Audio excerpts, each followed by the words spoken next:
The Beatles spent some time in India in 1968.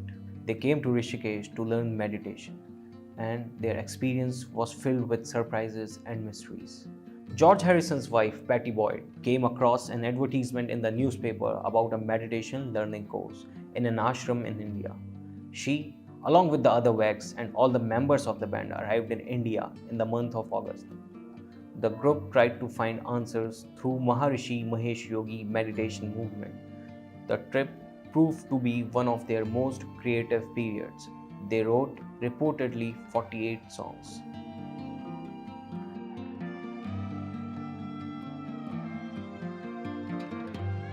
Ringo Starr left the ashram within 10 days as he didn't like the food and kept complaining about the insects.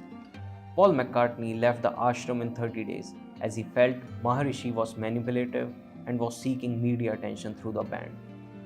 John Lennon and George Harrison were the only two members of the band who spent good time in the ashram. Photographer Paul Saltzman wrote, "The weeks the Beatles spent at the ashram were a uniquely calm and creative oasis for them. Meditation, vegetarian food, and the gentle beauty of the foothills of Himalayas.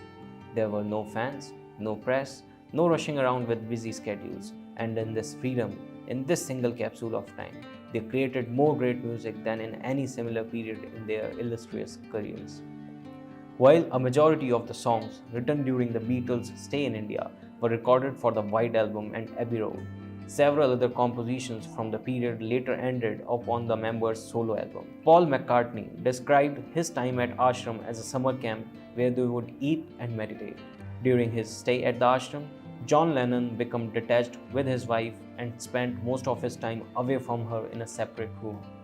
Maharishi Mahesh Yogi was accused of sexual misconduct, and it was said that he made advances towards the females of the group, and due to which John Lennon left the ashram just before completing the meditation course. Harrison said in the Beatles anthology that the rumor was basically jealousy about the Maharishi. "This whole piece of bullshit was invented. There were a lot of flakes there. The whole place was full of flaky people. Some of them were us." Harrison's wife Patty Boyd later wrote in her memoir that the alleged incident may have provided an excuse for Lennon to leave the ashram to be with Yoko Ono. The ashram later developed into a meditation center where people from all around the world came to practice meditation. Later, it became Charasi Kutia, where 84 meditation chambers were built based on 84 forms of life. This place now comes under the Rajaji Tiger Reserve as its lease was completed in 2000 and was not again given on lease.